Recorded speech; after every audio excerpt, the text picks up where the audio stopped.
الذي أرسل رسوله بالهدى والصلاة والسلام على سيدنا المصطفى وعلى آله المجتبى وعلى أصحابه المهتدى. قال الله تبارك وتعالى في القرآن المجيد قال الله تبارك وتعالى في القرآن المجيد والفرقان الحميد والذين يبيتون لربهم ركعا سجدا وقياما. صدق الله مولانا العظيم وصدق رسوله النبي الكريم الأمين. قال رب اشرح لي صدري ويسر لي أمري واحلل عقدة من لساني يفقه قولي. قال الله تبارك وتعالى في شان حبيبه آمرا ومخبرا إن الله وملائكته يصلون على النبي يا أيها الذين آمنوا صلوا عليه وسلموا تسلیما. آقا نور صلی اللہ تعالی علیہ وسلم کی بارگاہ نور میں درود و سلام کا نذرانہ پیش کرے. الصلاۃ والسلام علیک یا رسول اللہ وعلی آلک واصحابک یا حبیب اللہ. الصلاۃ والسلام علیک یا نبی اللہ وعلی آلک واصحابک یا نور اللہ. امداد کن از رنج و غم آزاد کن در دین و دنیا شاد کن یا غوث اعظم دستگیر. گنج بخش فیض عالم مظہر نور خدا ناکسارا پیر کامل کاملارا رہنما.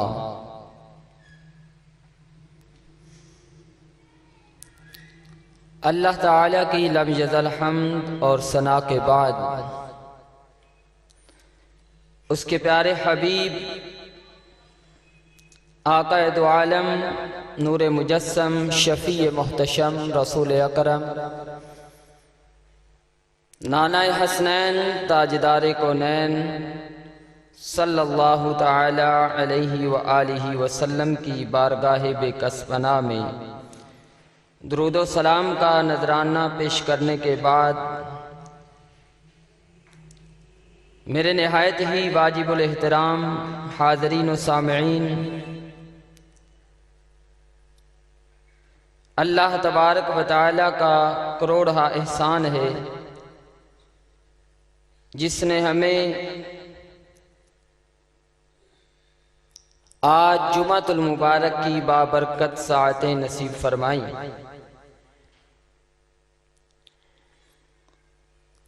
آج ایک بہت عظیم اور حسین موضوع آپ کے سامنے لے کر حاضر ہوا ہوں.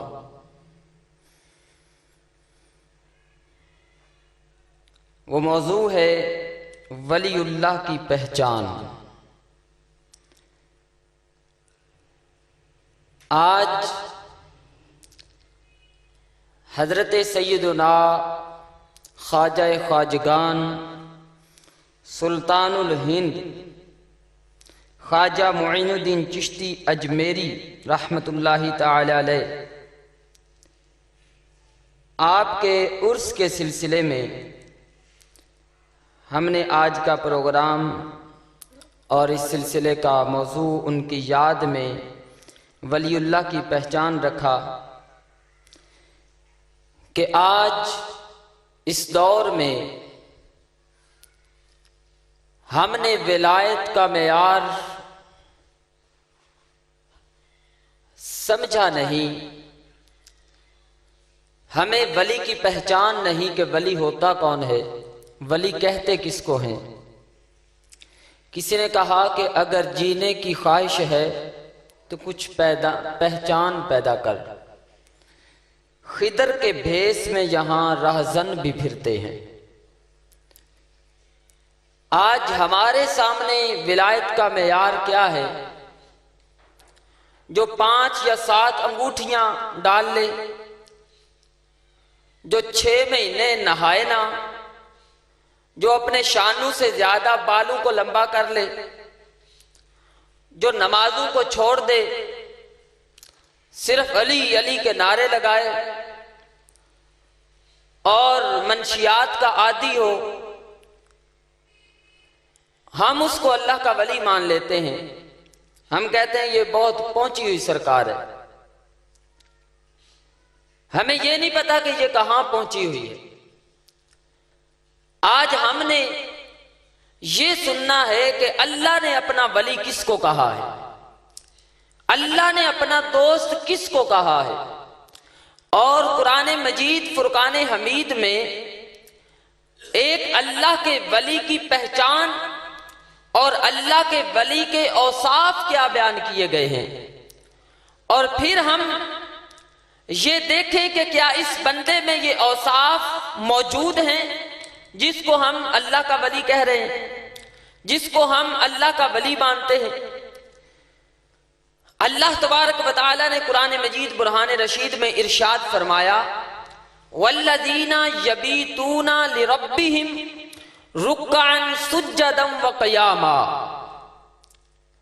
اللہ کے ولی وہ ہوتے ہیں جن کا رات دن اللہ کی بندگی میں گزر جائیں، جو اپنے دن اور رات کو رکوع میں گزار دیں، جو اپنے شب و روز کو سجدوں میں گزار دیں، اور جو اللہ کے سامنے قیام کرتے ہوں۔ ان کی زندگی کا مقصد ہی صرف اللہ کی عبادت انہوں نے سمجھا ہو، اور وہ اپنی زندگی کو اللہ اور اس کے رسول کی رضا اور خوشنودی میں گزاریں۔ ان کا ہر کام احکام قرآنی کے مطابق ہو۔ آج کل ایک ایسا معاشرے میں بگاڑ پیدا ہو چکا ہے کہ نت نئے کوئی ایسے لوگ ہیں جو اپنے آپ کو ولی شو کرتے ہیں کہ ہم جناب فقیر ہیں، ہماری فقیری لائن ہے۔ اگر ان کو کہا جائے نماز کیوں نہیں پڑھتے، وہ کہتے ہیں جی شریعت اور ہے، طریقت اور ہے۔ میں نے کہا شریعت اور طریقت یہ کبھی جدا نہیں ہو سکتی۔ طریقت شریعت کے تابع ہے۔ جو شریعت کی خلاف ورزی کرے، جو شریعت کے قوانین اور اصول کو پامال کرے، جو شریعت کو چھوڑ کر کوئی اور رستہ اختیار کرے، وہ اللہ کا ولی نہیں ہو سکتا۔ وہ ولی الشیطان تو ہو سکتا ہے، وہ شیطان کا چیلا تو ہو سکتا ہے، لیکن اللہ کے ولی ہونے کے لیے ضروری ہے کہ اس کا عمل احکام قرآنی پر ہو، اس کا عمل اسوہ حسنہ کے مطابق ہو، اور وہ رسول اللہ کی سنت کا پیکر ہو۔ میرے سیدی اعلیٰ حضرت علیہ رحمت فرماتے ہیں، اگر تمہارے سامنے کوئی ہوا میں پرواز کر کے دکھائے، پانی پر چل کر دکھائے، لیکن اگر وہ سنت رسول کا تارک ہو، اس کو کبھی بھی اللہ کا ولی نہ ماننا۔ وہ اللہ کا ولی نہیں ہو سکتا۔ ہم کرشمے دیکھتے ہیں، کمالات دیکھتے ہیں، جناب اس نے یوں کر دیا تو اس نے یوں کر دیا، یہ تو اللہ کا ولی ہے، یہ کرامت ہے۔ ارے یہ ذرا غور تو کرو کہ قیامت سے پہلے جو دجال آئے گا وہ مارے گا بھی، زندہ بھی کرے گا، لیکن ہوگا کافر۔ کافر بھی عادت کے خلاف کوئی نہ کوئی کام کر سکتے ہیں، لیکن کرامت کا نام تب دیں گے کہ جو ایسے بندے سے کام ثابت ہو جو شریعت کا پابند ہو، جو سنت رسول کا پابند ہو۔ آج ہم نے ایسے ایسے پیر بنا رکھے ہیں۔ پیر بنانے کا مقصد کیا ہے؟ پیر بنانے کا مقصد یہ ہے کہ یہاں سے ہمارا ہاتھ پکڑے اور مدینے کے تاجدار کے ہاتھ میں دے دے، ہمارا کنیکشن تاجدار مدینہ کے ساتھ ملا دے، اور جس کا اپنا کنیکٹ تاجدار مدینہ کے ساتھ نہیں، جو جو خود رسول اللہ کی سنت کو پامال کر رہا ہے، جو خود شریعت مصطفی کے قانون اور اصول کو توڑ رہا ہے، کیا وہ ہماری رہنمائی کرے گا؟ کیا وہ ہمیں شریعت پر چلائے گا؟ کیا وہ ہمارا رہنما ہو سکتا ہے؟ رہنما ہونے کے لیے یہ ضروری ہے کہ وہ خود سیدھے راستے پر ہو، جو خود راہ ہدایت سے بھٹکا ہوا ہے، جو خود صراط مستقیم پر نہیں ہے۔ جو اس کے ہاتھ میں ہاتھ دے گا وہ بھی شیطان کا ہی دوست بنے گا، وہ بھی راہ شیطان پر ہی چلے گا۔ اللہ تبارک و تعالیٰ نے قرآن مجید برہان رشید میں ارشاد فرمایا، اہدنا الصراط المستقیم۔ ہم روزانہ صراط مستقیم کی دعا کرتے ہیں کہ یا اللہ ہمیں صراط مستقیم پر چلا، یا اللہ ہمیں سیدھے راستے پر چلا، ہمیں مستقیم راستے پر چلا۔ یا اللہ وہ راستہ کون سا ہے؟ کیا نمازیں پڑھنا سیدھا راستہ ہے؟ کیا روزے رکھنا یہ صراط مستقیم ہے؟ نمازیں تو سارے پڑھتے ہیں، 73 کے 73 گروہ پڑھتے ہیں، روزے بھی رکھتے ہیں، سجدے بھی کرتے ہیں، رکوع بھی کرتے ہیں، رب کے سامنے جھکتے بھی ہیں، لیکن فرمایا صرف یہ سیدھا راستہ نہیں۔ ایک بندہ ہے، گھر سے چلا ہے، پوچھا کہاں جا رہے ہو؟ کہتا ہے اللہ کی مسجد میں۔ وضو کیا، کیوں کر رہے ہو؟ اللہ کے لیے وضو کر رہا ہوں۔ نماز میں کھڑے ہو گئے، اللہ اکبر، اللہ کا نام لیا، تکبیر کہی، سبحانک اللہم وبحمدک وتبارک اسمک وتعالی جدک ولا الہ غیرک، اللہ کی ثنا بیان کی، اللہ کی پاکی بیان کی، نماز میں کھڑا ہے۔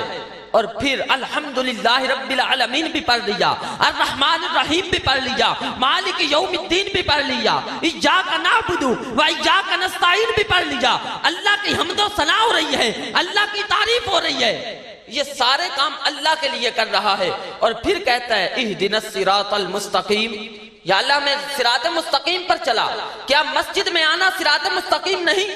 کیا وضو کرنا صراط مستقیم نہیں؟ کیا اللہ اکبر کہنا صراط مستقیم نہیں؟ کیا اللہ کی پاکی بیان کرنا صراط مستقیم نہیں؟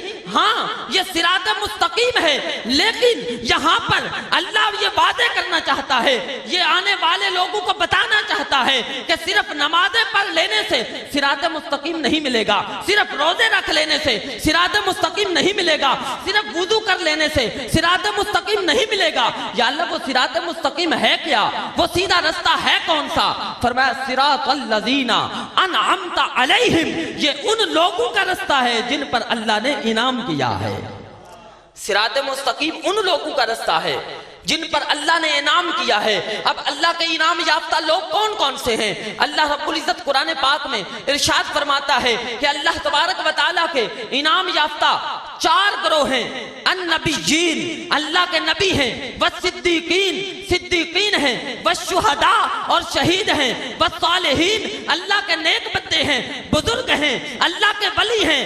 پتہ چلا صراط مستقیم پہ چلنا ہے تو پھر اللہ کے ولیوں کا راستہ دیکھنا پڑے گا۔ اگر صراط مستقیم چاہیے تو پھر نبیوں کی زندگی پڑھنی پڑے گی، اگر صراط مستقیم چاہیے تو پھر صدیقین کی زندگی کا مطالعہ کرنا پڑے گا، اگر صراط مستقیم چاہیے تو میری محبت یہ کہتی ہے، میرا وجدان یہ کہتا ہے کہ ارے کائنات والو، اگر تمہیں صراط مستقیم چاہیے تو پڑھو دادا علی حجویری کی ہسٹری کو پڑھو، اگر صراط مستقیم چاہیے تو سلطان العارفین کی زندگی کا مطالعہ کرو، اگر صراط مستقیم چاہیے تو خواجہ معین الدین اجمیری کی زندگی کا مطالعہ کرو، اگر صراط مستقیم چاہیے تو خواجہ شمس العارفین سیال شریف والے کی زندگی کا مطالعہ کرو، اگر صراط مستقیم چاہیے تو ان اولیاء اللہ کی زندگی کا مطالعہ کرو، اگر ان کے پیچھے پیچھے چلو گے تو خدا کی قسم اولیاء کا راستہ ہی صراط مستقیم ہے۔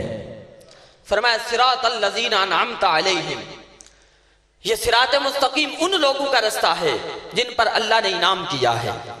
امام فخر الدین رازی رحمت اللہ تعالی علیہ اس کی تفسیر میں فرماتے ہیں کہ جہاں پر فرمایا اہدنا الصراط المستقیم کہ میں سیدھے راستے پر چلا، اور پھر فرمایا صراط الذین انعمت علیہم، یہ ان لوگوں کا راستہ ہے جن پر اللہ نے انعام کیا ہے، جن پر اللہ نے فضل کیا ہے۔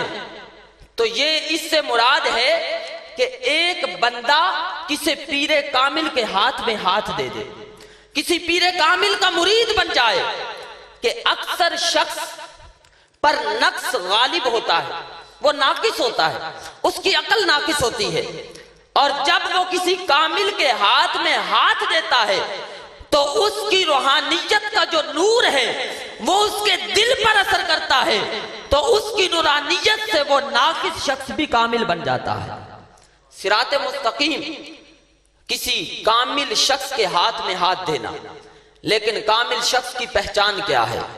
کامل شخص کا معیار کیا ہے؟ اللہ کا ولی کہتے کس کو ہیں؟ عام فہم پہچان یہ ہے، اللہ کا ولی وہ ہوتا ہے جس کو دیکھنے سے اللہ یاد آ جائے، جس کو دیکھنے سے اللہ یاد آ جائے، کم از کم اس کا حلیہ تو شریعت کے مطابق ہو۔ اور بہت افسوس ہوتا ہے کہ جن لوگوں نے شریعت اسلامیہ کے قوانین کو توڑا، شریعت اسلامیہ کے اصول کو پامال کیا، ہم انہی کو اللہ کا ولی کہتے ہیں، ہم انہی کے جا کر گھٹنوں میں بیٹھتے ہیں، ہم انہی کے قدم دبواتے ہیں۔ اللہ کا ولی کبھی غیر محرم عورتوں کے جھنڈ میں نہیں بیٹھتا، اللہ کا ولی کبھی غیر محرم کو تاڑتا نہیں، وہ عورتوں کی طرف نظر نہیں کرتا۔ اللہ کا ولی شریعت اسلامیہ کا پابند ہوتا ہے، اللہ کا ولی وہ ہوتا ہے جو نمازوں کا پابند ہو، اللہ کا ولی وہ ہوتا ہے جو سنت رسول کا پابند ہو، اللہ کا ولی وہ ہوتا ہے جو حسن اخلاق کا پیکر ہو، اللہ کا ولی وہ ہوتا ہے جو شرم و حیا کا پیکر ہو، اللہ کا ولی وہ ہوتا ہے جو اتباع رسول کا پیکر ہو۔ خدا کی قسم، کوئی رسول اللہ کی سنت کو چھوڑ کر، کوئی نمازوں کو چھوڑ کر ولایت کا دعویٰ کرے تو وہ سراسر کذاب ہے، وہ جھوٹا ہے، وہ شیطان کا دوست ہو سکتا ہے، اللہ کا دوست نہیں ہو سکتا۔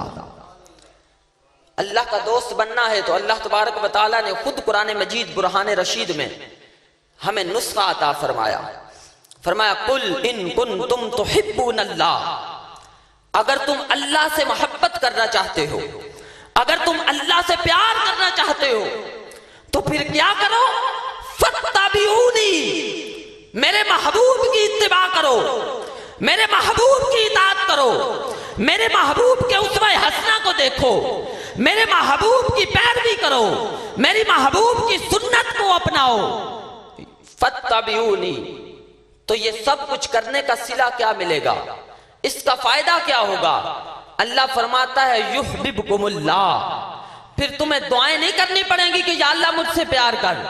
جب تم میرے محبوب کی اتباع میں لگ جائے گا، جب میرے محبوب کی اسوہ حسنہ پر چلے گا، جب میرے محبوب کی سنت پر عمل پیرا ہو جائے گا، یحببکم اللہ، اللہ خود تم سے پیار کرنا شروع کر دے گا، اللہ خود تمہیں اپنا محبوب بنا لے گا، اللہ تمہیں اپنا پیارا بنا لے گا۔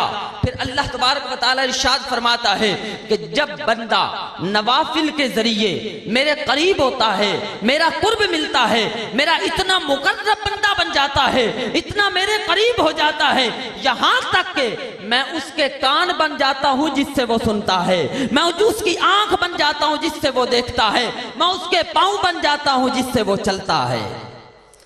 حضور سید غوث اعظم علیہ رحمت فرماتے ہیں کہ میں ایک قدم اٹھاتا ہوں تو آگے دنیا ختم ہو جاتی ہے۔ اور بصیرت کیا ہے؟ اللہ رب العزت فرماتا ہے میں ان کی آنکھ بن جاتا ہوں جس سے وہ دیکھتا ہے، تو پھر وہ نظریں نیچے کرتا ہے تو نگاہ عرش معلیٰ پہ ڈال لیتا ہے، نگاہیں نیچی کرتا ہے تو لوح محفوظ کو پڑھ لیتا ہے، پھر یہ اللہ تبارک و تعالیٰ اس کو شان عطا کر دیتا ہے۔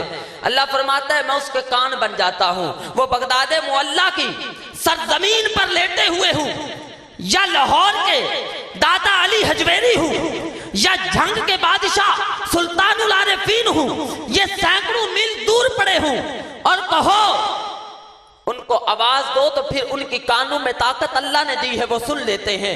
اسی لیے تو سلطان باؤ علیہ رحمت فرماتے ہیں سن فریاد پیران دیا پیرا، میری عرض سنی کن دھر کے ہوں۔ اللہ کا ولی سلطان باؤ کو ہر کوئی مانتا ہے، کوئی کسی بھی مکتبہ فکر سے تعلق رکھتا ہو وہ سلطان باؤ کو اللہ کا ولی مانتا ہے۔ میں ان سے پوچھتا ہوں کہ اللہ کے ولی کو مانتے ہو تو اللہ کا ولی جھوٹا نہیں ہوتا، اللہ کا ولی کبھی جھوٹ نہیں بولتا۔ سلطان باؤ خود فرماتے ہیں سن فریاد پیران دیا پیرا، میری عرض سنی کن دھر کے ہوں۔ پتا چلا سلطان باؤ کا بھی عقیدہ آج کے سنیوں والا تھا کہ اگر جہاں سے حضور غوث اعظم کو پکاریں گے تو غوث اعظم بغداد معلیٰ کی سرزمین پر اپنے مرید کی آواز کو سن لیں گے۔ اللہ تبارک و تعالیٰ نے ان کو یہ پاور عطا کی ہے، اللہ تبارک و تعالیٰ نے ان کو یہ طاقت عطا فرمائی ہے، اور یہ ایک ایک وقت میں کئی جگہوں پر پہنچ جاتے ہیں، ایک ایک وقت میں، اور ان کی نگاہ میں اللہ نے ایسا فیضان رکھا ہے، ایسی برکت رکھی ہے کہ یہ خواجہ معین الدین چشتی اجمیری نے ایک نگاہ ڈالی تو 90 لاکھ کو کلمہ پڑھا دیا۔ یہی وہ لوگ ہیں، یہی اولیاء کرام کی ہستیاں ہیں جن سے کائنات کی زیب و زینت ہے، یہی اللہ کے ولی ہیں جن کے وجود سے کائنات کا نظام چل رہا ہے، یہی وہ اللہ کے لوگ بزرگ ہیں، یہی وہ اللہ کے نیک بندے ہیں جن کے دل ہر وقت اللہ کی طرف جھکے رہتے ہیں، یہی وہ لوگ ہیں جن کو سجدوں میں حلاوت نصیب ہوتی ہے، جن کو سجدوں میں چاشنی نصیب ہوتی ہے، جن کی پیشانی کو سجدے نصیب ہوتے ہیں، جو جب جھکتے ہیں تو اپنے رب کے سامنے جھکتے ہیں، اور جو اپنے رب کے سامنے نہیں جھکتا اس کو در در پہ جھکنا پڑتا ہے، وہ در در پہ جھکتا ہے لیکن اس کی جھولی خالی رہتی ہے۔ اولیاء اللہ ہمیں یہی درس دیتے ہیں کہ اللہ کے سامنے جھکتے رہو، اللہ کے سامنے عاجزی کرتے رہو، تو پھر اللہ کا کام ہے تمہیں بلند کرتے رہنا، پھر اللہ آپ کو بلند کرے گا، پھر اللہ آپ کی شان و عظمت کو بڑھائے گا۔ اللہ تبارک و تعالیٰ قرآن مجید برہان رشید میں ارشاد فرماتا ہے فَاذْكُرُونِي أَذْكُرْكُمْ، فرمایا تم میرا ذکر کرو میں تمہارا ذکر کروں گا، میں تمہارا ذکر بلند کروں گا۔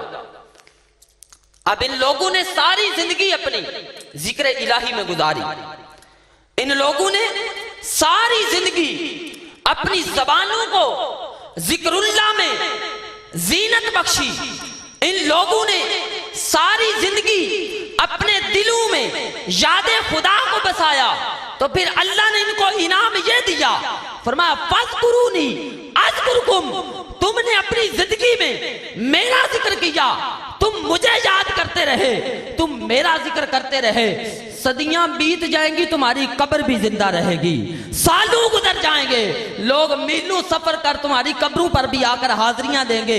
خدا کی قسم جاؤ لاہور کی سڑکوں پر رات 2 بجے، سڑکیں ویران ہوگی لیکن میرے داتا کی قبر قرآن سے آباد نظر آئے گی۔ ان کے ذکر کو اللہ نے بلند کیا ہے، ان کے ذکر کو اللہ نے رفعت بخشی ہے، کیونکہ انہوں نے اپنی ساری زندگی کو اللہ کی رضا اور خوشنودی والے کاموں میں گزارا۔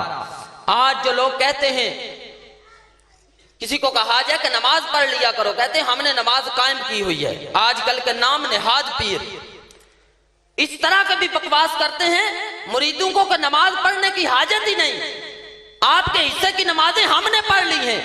میں نے کہا تیری ولایت مولا حسین سے بھی بڑھ گئی کہ مولا حسین پر تیروں اور برچھوں کی برسات ہو رہی ہے، حسین نے سجدہ قضا نہیں کیا، حسین تو یہ بتا رہے تھے کہ میرے نانے کے دین کا وفادار وہ ہے کہ جان تو چلی جائے مصطفیٰ کے دین کو نہ چھوڑے، شریعت اسلامیہ کے قانون کو نہ توڑے، شریعت اسلامیہ کے اصول کو پامال نہ کرے۔ میرے حسین سے بڑھ کر کون ولی ہو سکتا ہے؟ اور مولا علی سلطان الاولیاء سید الاولیاء، جن کے ماتھے پر اولیاء کی سرداری کا تاج ہے، آپ کی عصر کی نماز قضا ہو تو آپ کو رونا آ جائے، آپ کے لیے کائنات کا نظام بدل جائے، آپ کے لیے سورج کو واپس لوٹایا جائے، اور آج کا نام نہاد ولی کہے کہ میں نے نماز پڑھنی نہیں، میں نماز مدینے پڑھتا ہوں، میں نماز مکے پڑھتا ہوں۔ ارے روٹی کھانے کے لیے تو پاکستان میں رہتے ہو، کھانا آ جائے لنگر آ جائے تو پاکستان میں رہتے ہو، تو نماز مدینے جا کے پڑھتے ہو۔ تمہاری نماز کسی کو نظر کیوں نہیں آتی؟ تمہارے سجدے کرنے کسی کو نظر کیوں نہیں آتے؟ اگر ایسے ہی اللہ کے ولی ہو تو تمہاری نماز نظر نہیں آتی تو پھر تمہارا کھانا پینا بھی نظر نہیں آنا چاہیے۔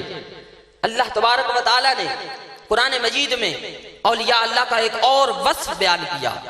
قرآن پاک میں ارشاد فرمایا ھدی للمتقین، قرآن ہدایت دیتا ہے تقوی والوں کو، قرآن ہدایت دیتا ہے پرہیزگاروں کو، قرآن ہدایت دیتا ہے اللہ سے ڈرنے والوں کو۔